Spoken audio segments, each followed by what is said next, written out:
When I was sworn into Congress, one of the first things that I did was to ensure that I had a spot on the Transportation and Infrastructure Committee because it puts me in the best position, best possible place to advocate for the issues that matter to our community as a day-to-day way of life. That includes the expansion of the Brightline train and its impact on our community, particularly as it relates to the St. Lucie River Railroad Bridge. At every possible opportunity, I've been working to keep it from disrupting the Treasure Coast way of life. This was a claim made by Brightline or Florida East Coast Rail that basically they had no knowledge when talking about this waterway, this bridge, these trains that the chairman brought up, that a temporary deviation to how this bridge would operate, local automobile traffic, local maritime traffic, freight rail and passenger rail, how that would all be affected. They didn't have an opportunity to weigh in on how that would all be affected by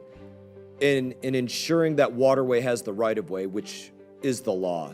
So my question is, did everybody have an opportunity to weigh in on that proposed deviation, this rulemaking process? Congressman, we've tried to be as transparent as possible with respect to the St. Lucie Bridge.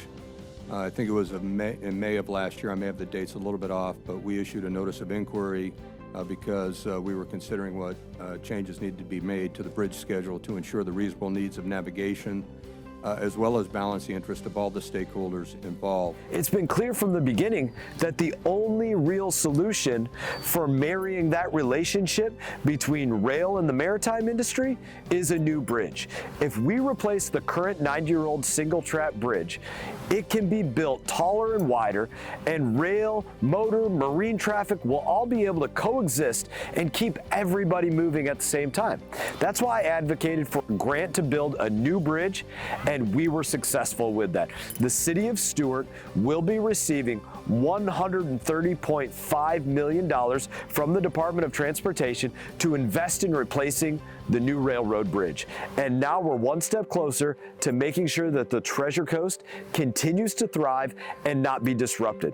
But Brightline isn't the only issue that I focused on the Transportation and Infrastructure Committee.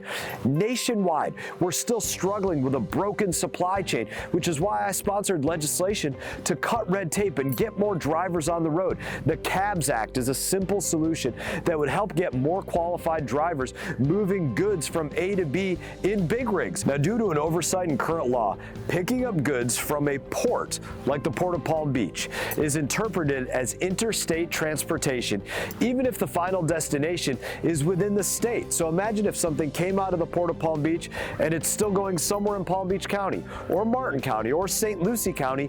That is considered interstate transport, and therefore all drivers have to be over 21 years old to pick up cargo coming off of the ships. That means a 20-year-old with a commercial driver's license could not pick up a shipment at the Port of Palm Beach and deliver it to a destination in Stuart.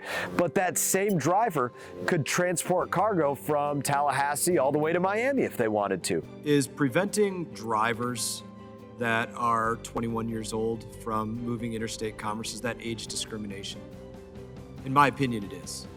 I don't view it that way because the age requirements we have, in the same way that we have age requirements around getting a regular driver's license, are informed by safety data about the likelihood of fatalities. Now, as you know, we got a pilot. You get a driver's license at 16 or so, depending on the state you're in, right? So. Yeah, but I don't know why that's not age discrimination and 21 for a truck is. You're not an adult at that point. At 18, you're an adult. Sure, and at 22, you still can't rent a car in most places. The kinds of 22, you can't what? Can't always rent a car.